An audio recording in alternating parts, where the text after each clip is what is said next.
Capítulo 21. Ataque aéreo. El día anterior, M había montado su propio cuarto de operaciones junto a las oficinas en el noveno piso del cuartel general de Regent's Park. Dormitaba inquieto y entre sueños recordaba un raro episodio de su ya lejana infancia.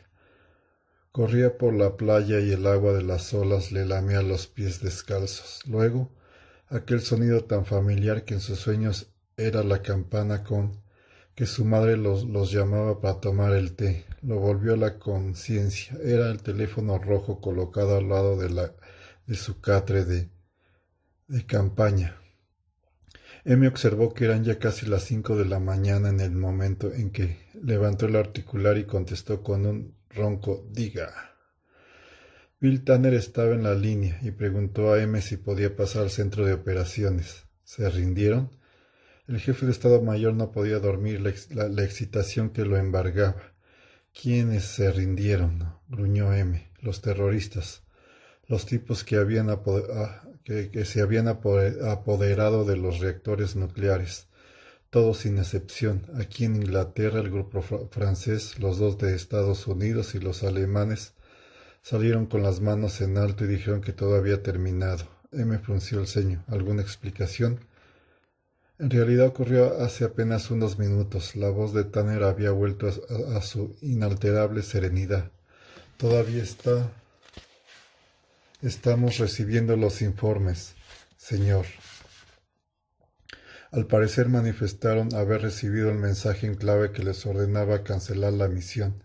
Según nuestra agente en Henshin-chan 1, los terroristas obraron bajo la impresión de su acción había tenido el éxito esperado. Hablé con uno de los interrogadores, quien opina que la cancelación se recibió por error. M sonrió para sus adentros. ¿Sería? Gruñó. Podemos suponer que se trata de un error. ¿El 007? Preguntó el jefe de Estado Mayor. ¿Quién sino él? ¿Qué hay del Starlifter? Para entonces M ya había salido del catre de campaña y mientras con una mano sostenía el teléfono, con la otra intentaba ponerse los pantalones. El radar los mantiene localizado. Los franceses ya van hacia él. Hay 2 grupos de aviones de combate en camino. Se mantuvieron alejados hasta tener noticias de los técnicos de las estaciones nucleares. Al parecer todo está en orden y funciona a la perfección. M hizo una pausa. ¿Dijo usted aviones franceses de combate? ¿Se les dieron instrucciones de hacer descender al Starlifter? Su mano se crispó en el mango del teléfono. La voz de Tanner respondió con absoluta calma, casi con gravedad. Se les indicó que deben obligarlo a rendirse y luego escoltarlo a Perpiñán. ¿Y? Si no lo consiguen, entonces deberán hacerlo estallar en el aire. Ya veo. M habló en voz baja, tan baja que más parecía un suspiro. Lo sé, señor. El jefe de Estado Mayor comprendía perfectamente lo que en esos momentos pensaba su superior. Solo nos resta esperar. Lentamente M colgó el auricular. Bond no tenía ni la más mínima esperanza de alcanzar el revólver que había dejado sobre la consola. El lugarteniente de Murik estaba furioso y resultaba tan peligroso como un elefante herido. El rugido se había convertido en un grito espeluznante que profiere el hombre cuando se lanza al ataque con tal ímpetu, que sólo una descarga cerrada puede detenerlo. Cabell lanzó un alarido, en el momento de saltar para ir a caer sobre Bond a mitad de la cabina. Bond sintió que se quedaba sin aire cuando el peso de aquel bruto cayó sobre él con toda su fuerza. Cabell gritaba enloquecido, toda clase de obscenidades, y clamaba a los dioses pidiendo venganza, pero ya tenía a Bond en el suelo atenazando el tronco con sus poderosas piernas.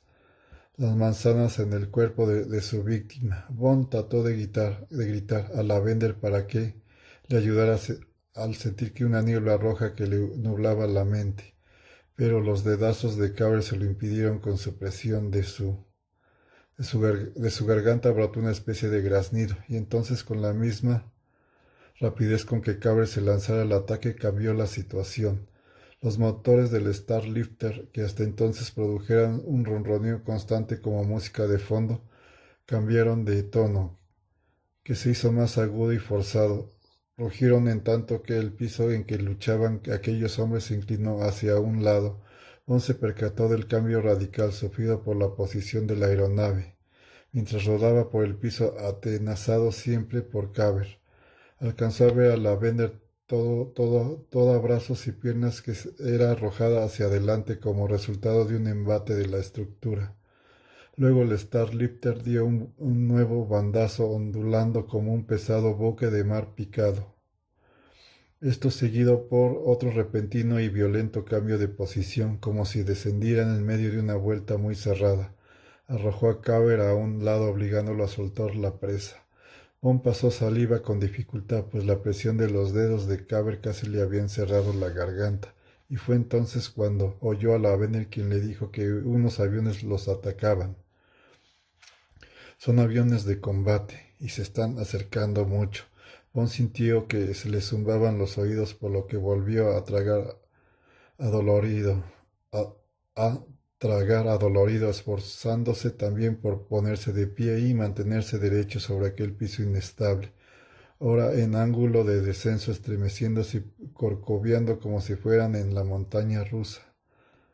Por último logró apoyarse contra la puerta delantera y empezó a acercarse a donde estaba el revólver. Con el rabillo del ojo vio que la Bender había sido arrojada a cierta distancia por todo aquel movimiento y estaba tirada hecha un ovillo junto a su consola, pero no había tiempo para ocuparse de ella. Cabe a gata cerca de la consola de Murik se preparaba para atacar de nuevo, y había extendido el brazo para apoderarse del revólver. El gigante saltó hacia adelante y quedó de pie, aunque en precario equilibrio sobre el inestable piso. Su máscara de furia se había convertido en una sonrisa de triunfo.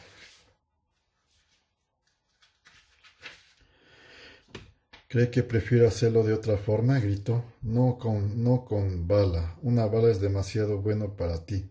Su manaza ocultaba casi por completo el revólver Python, apuntando directamente al pecho de James Bond, y con un movimiento del arma ordenó a su víctima que fuera hacia el otro lado de la cabina, en dirección al escotillo marcado con la línea roja y con la leyenda prohibido entrar con la luz encendida.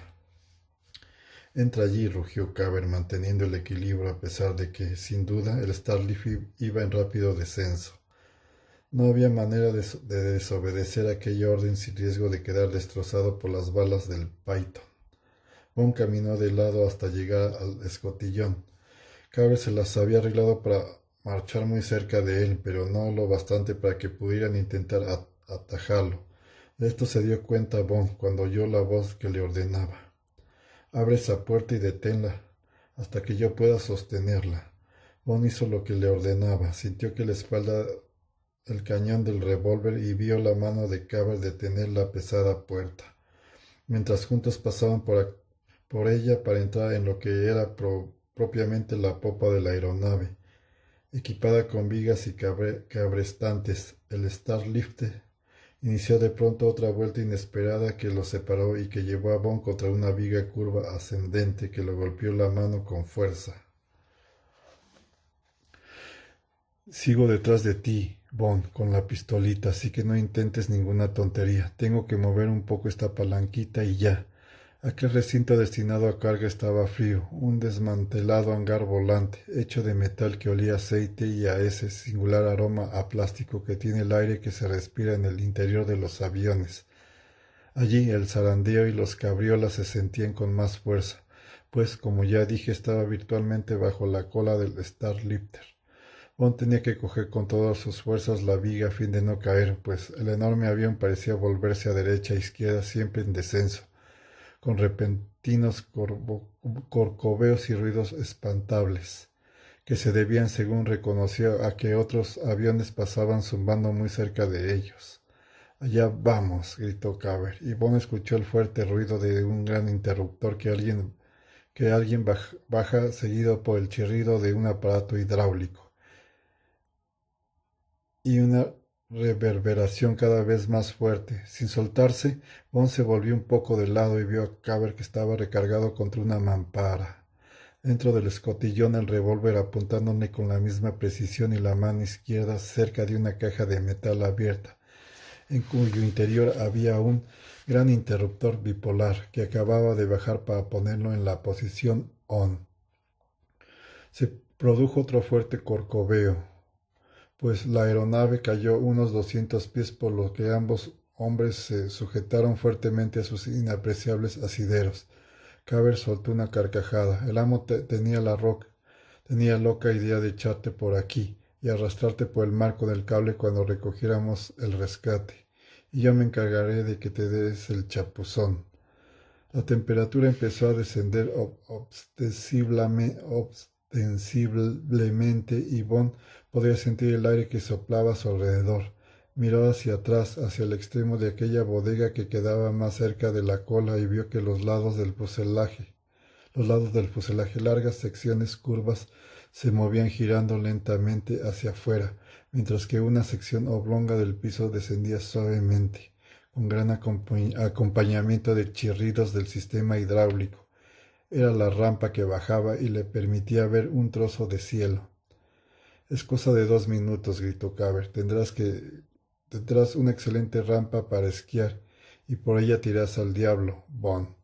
La mente de Bond funcionaba a toda marcha. Decidió que si le tocaba morir, Caber tendría que matarlo a balazos. No era probable que pudiera acercarse a él lo bastante para luchar. Estaban a unos 6 metros de distancia. Y el Starlifter en picada daba guiñadas en lo que obviamente era una maniobra de evasión casi desesperada. Quizás solo fuera su imaginación, pero a Bond le parecía escuchar que las placas de metal lanzaban lamentos casi humanos, mientras el avión era arrojado de acá para allá en pleno vuelo. En todos nosotros existe muy adentro el temor de caer desde una gran altura, y James Bond no era ninguna excepción.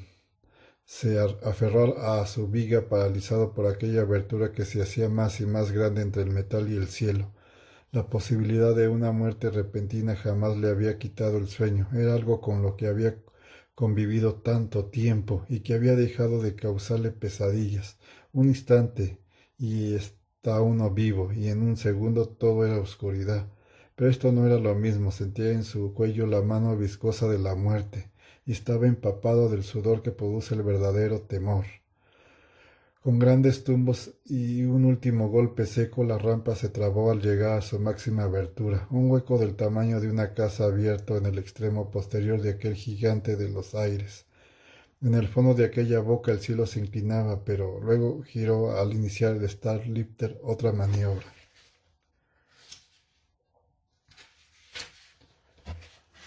Aquí es donde nos despedimos, Bond. Échate por la rampa, muchachito, y aprende a volar sin alas.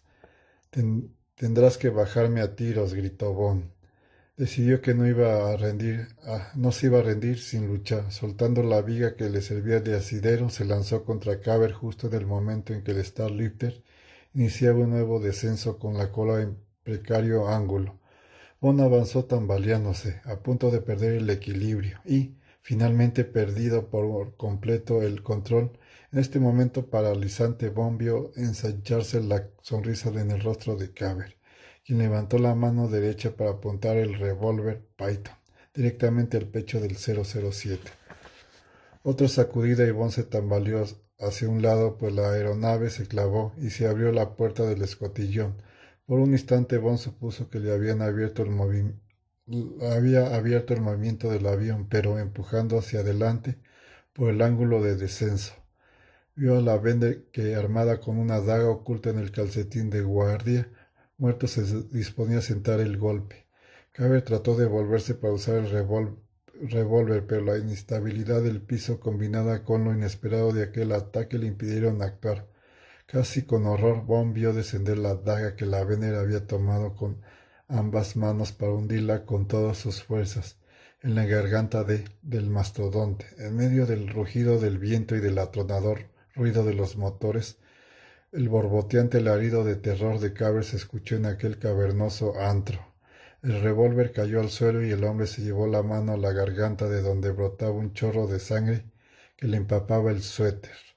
Luego Caber giró sobre sus talones. Sin quitarse las manos de la garganta cayó y empezó a rodar de acá para allá, como cuando parte de la carga rompe las amarras en la cala de un barco.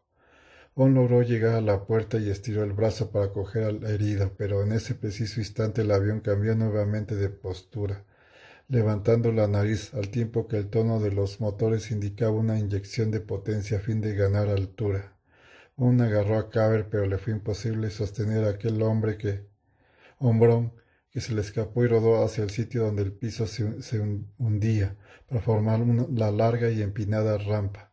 La Lavender volvió la cabeza para no ver, y se recostó en el hombro de Bond, pues Caber, como si fuera un muñeco de trapo chorreando sangre, siguió rodando hacia la rampa y después de una ligera vacilación empezó a caer.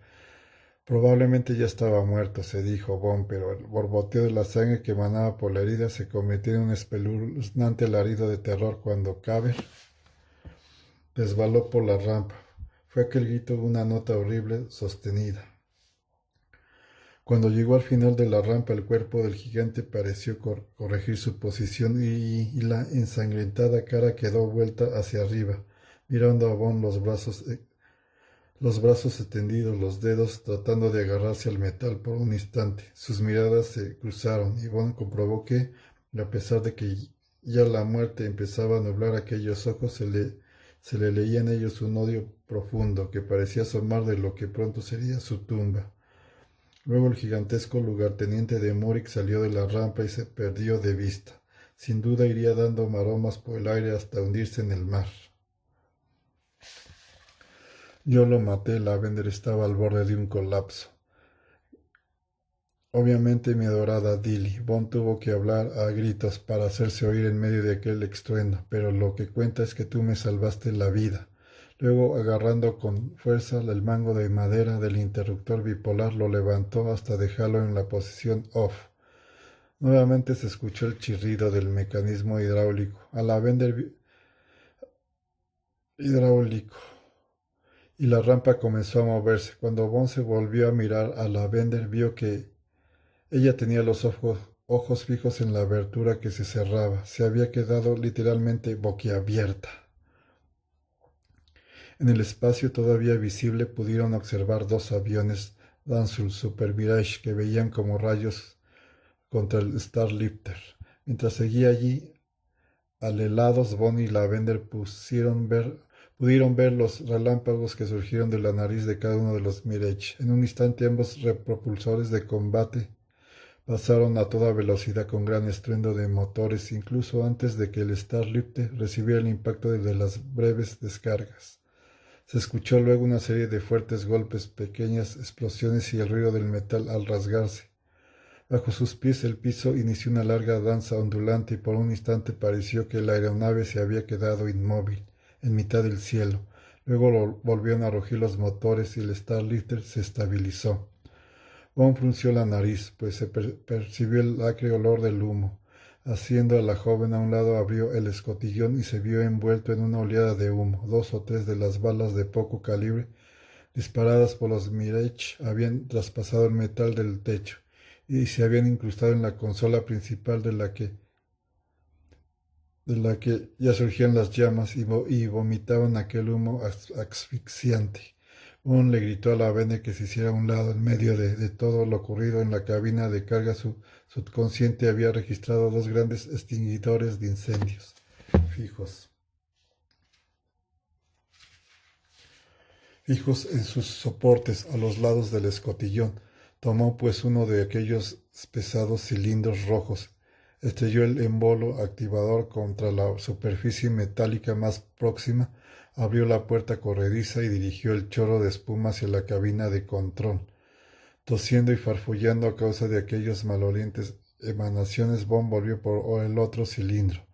Fue necesario el contenido de 2 extinguidores arrojado a la máxima presión para dominar el fuego que dejó tras sí aquel humo sofocante, acre que se cernía en la cabina y que hacía llorar los ojos, obligando a la Lavender a quedarse del lado de la cabina de carga. Bond aguardó a que la humareda se aclarara. No se le había escapado que el Starblighter seguía ya un patrón de vuelo más normal, y de pronto se oyó el fuerte rechinar y un golpe seco, indicadores de que el tren de aterrizaje había bajado. En la cabina de control la atmósfera ya era menos irrespirable, pues apenas sí producía cierto ardor de las ventanas de la nariz.